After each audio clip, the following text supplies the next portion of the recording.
semua, selamat Hari Pendidikan Nasional. Hari ini diperingati sebagai Hari Pendidikan Nasional. Tahun ini mengangkat tema tentang pimpin pemulihan bergerak untuk merdeka belajar.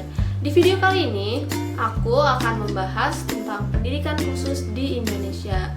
Yuk disimak ya videonya. Sebenarnya apa sih pendidikan khusus, pendidikan luar biasa, dan pendidikan berkebutuhan khusus itu? Dan bagaimana perkembangannya di Indonesia?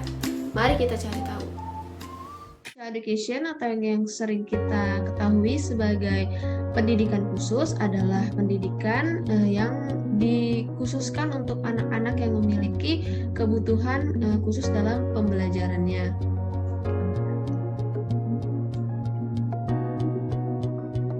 Lalu apa perbedaan dari pendidikan luar biasa atau pendidikan khusus? Pendidikan khusus merupakan terjemahan langsung dari kata special education, sedangkan pendidikan luar biasa merupakan terjemahan yang sudah disisipkan oleh nuansa frase luar biasa yang selalu mengandung makna yang dilebih-lebihkan. Oleh karena itu, masih banyak anak yang merasa dirinya diasingkan atau dikucilkan dari lingkungan sekitar karena merasa dirinya itu berbeda. Padahal seharusnya kita menanamkan prinsip kepada anak bahwa mereka juga sama seperti anak-anak pada umumnya, tetapi hanya lingkungan yang tidak memiliki aksesibel terhadap kebutuhan-kebutuhan mereka. Jadi lebih baik kita menyebut ini sebagai pendidikan khusus. Lalu the Act on Special Education for Disabled Person mengklasifikasikan anak-anak berkebutuhan khusus menjadi 10 kategori, yaitu ada visual impairment atau gangguan penglihatan, hearing impairment atau gangguan pendengaran, intellectual disabilities atau hambatan intelektual, lalu ada physical handicap atau hambatan fisik dan gerak, yang selanjutnya ada emotional behavior disorder atau gangguan emosi dan perilaku, selanjutnya ada autism spectrum disorder atau autis, yang selanjutnya ada learning disabilities atau kesulitan belajar, selanjutnya ada health impairment, gangguan kesehatan, lalu ada communication disorder atau gangguan komunikasi, selanjutnya yang terakhir ada developmental disorder. Ke-10 kategori ini, setiap anak memiliki kebutuhan pembelajaran yang berbeda.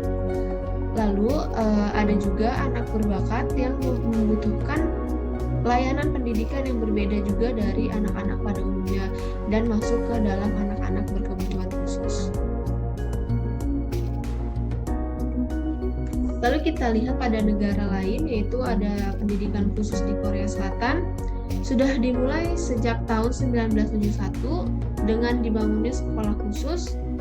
Selanjutnya, Korea Selatan membuat perundang-undangan khusus pada tahun 1977 yang merumuskan tentang pendidikan khusus. Selanjutnya yang terakhir, Korea Selatan juga memfasilitasi pendidikan bagi anak-anak berkebutuhan khusus dengan sekolah khusus, sekolah inklusi, sekolah rumah sakit atau hospital school operation. Lalu ada Special Education Center yang berfungsi sebagai pusat pelayanan untuk memberikan informasi bagi orang tua yang memiliki anak-anak berkebutuhan khusus dengan layanan yang dibutuhkan oleh anak-anaknya. Dan layanan ini berisikan orang-orang yang memiliki kompetensi di bidang pendidikan khusus. Selanjutnya yang terakhir ada kartu khusus. Kartu khusus ini menunjukkan bahwa seseorang ini disabilitas agar lebih mudah diidentifikasi. Lalu Hospital School Operation berfungsi untuk mengakomodasi kebutuhan belajar anak-anak yang tidak dapat mengikuti pembelajaran pada setting kelas reguler dikarenakan kondisi kesehatan yang mengharuskan mereka untuk tetap berada di rumah sakit. Layanan ini menggunakan model sistem instruksi video dan juga cyber atau online. Hospital School Operation ini tidak dipungut biaya atau gratis bagi anak-anak yang memang memiliki gangguan atau hambatan pada kesehatannya. Setelah tadi dari negara lain, sekarang kita menuju negara sendiri yaitu Indonesia. Bagaimana perkembangannya di Indonesia? Di Indonesia itu sendiri, pendidikan khusus dimulai di Indonesia sendiri, pendidikan khusus perkembangannya dimulai dari didirikannya SLBA pertama di Indonesia, yaitu sekolah bagi anak-anak tunanetra yang mulai didirikan pada tanggal 24 Juli 1901 dengan bantuan pemerintah Belanda. Lalu dibukanya SGPLB pada tahun 1952, pemerintah melalui Departemen Pendidikan dan Kebudayaan mulai membuka sekolah guru pendidikan luar biasa. Lalu ada kurikulum nasional baru yang dibuat pada tahun 1977. Kurikulum yang digunakan sebelumnya untuk mengajar anak-anak berkebutuhan khusus hanya mengadaptasi dari kurikulum reguler saja. Jadi anak-anak berkebutuhan khusus kurang cocok dengan metode pembelajarannya. Lalu selanjutnya ada layanan pendidikan khusus di Indonesia. Yang pertama, layanan pendidikan terpisah atau segregasi. Sistem pendidikan ini di mana anak berkebutuhan khusus dipisah dari sistem pendidikan pada umumnya. Atau anak-anak berkebutuhan khusus dimasukkan ke sekolah yang sesuai dengan hambatan yang dimiliki siswa, seperti SLBA, SLBB, SLBC, atau SLB pada lainnya. Lalu selanjutnya ada layanan pendidikan terpadu, yaitu sekolah integrasi. Sistem pendidikan ini menempatkan anak berkebutuhan khusus dengan anak pada umumnya, secara penuh atau dengan kelas khusus. Sebagai contoh, ABK masuk ke dalam kelas khusus apabila pembelajaran membutuhkan sarana atau prasarana tertentu, maka harus masuk ke dalam kelas khusus tersebut. Yang terakhir ada layanan pendidikan penuh atau sekolah inklusi. Nah, inklusi ini adalah sistem pendidikan di mana sekolah reguler dan anak ABK berada pada program yang sama atau biasanya pada sekolah-sekolah negeri di Indonesia. Model layanan untuk ABK yaitu ada sekolah biasa, yaitu seperti sekolah inklusi, lalu ada sekolah biasa dengan guru konsultan, lalu ada sekolah biasa dengan guru kunjung yang nantinya guru kunjung ini akan mengunjungi anak ke rumahnya untuk memantau perkembangan dari siswa tersebut. Lalu ada model kelas khusus seperti layanan integrasi. Lalu ada model sekolah khusus seperti layanan segregasi yang dipisah dari anak-anak reguler. Selanjutnya ada model panti asuhan atau rehabilitasi. Lalu apa saja sebenarnya masalah yang dialami di Indonesia, terlebih lagi pada pendidikan khusus ini? Yang pertama, Indonesia kekurangan dana untuk memberikan sarana dan prasarana yang memadai. Yang kedua, biaya sekolah khusus yang sangat mahal yang tidak di-cover oleh pemerintah.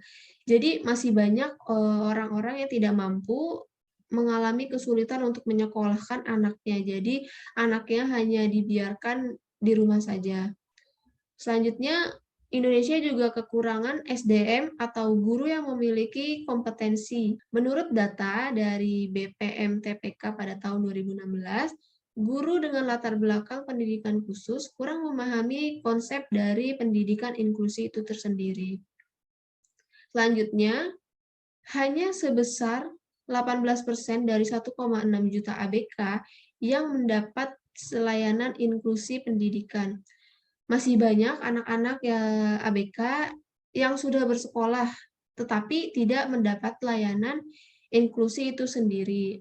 Hal ini seharusnya menjadi perhatian tersendiri bagi pemerintah karena jika anak-anak berkebutuhan khusus ini diperhatikan, maka mereka akan lebih bisa menunjukkan minat dan bakatnya. Lalu masih banyak keluarga yang tidak mampu untuk membiayai anak-anak berkebutuhan khusus untuk bersekolah karena memiliki biaya yang terbatas.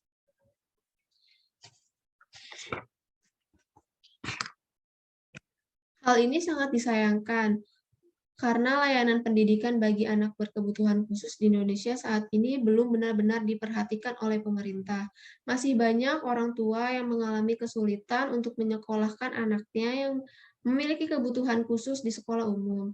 Memang, jika bicara soal penyandang ketunaan, sudah banyak sekolah khususnya, seperti SLB A untuk tunanetra, SLBB untuk tunarungu, dan sebagainya.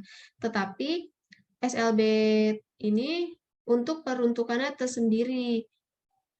Anak berkebutuhan khusus juga harus diberi hak untuk mendapatkan pendidikan yang bebas dan memberikan lingkungan belajar dengan sifat yang tidak membatasi, serta memberikan mereka kesempatan yang seluas-luasnya baik secara emosional, mental, dan sosial untuk mendapat peran di masyarakat. Pada hari ini diperingati Hari Pendidikan Nasional yang semoga pemerintah kali ini memperhatikan anak-anak berkebutuhan khusus karena sangat disayangkan masih banyak sekali diskriminasi-diskriminasi yang terjadi pada lingkungan sekolah. Pada kasus yang belum lama ini,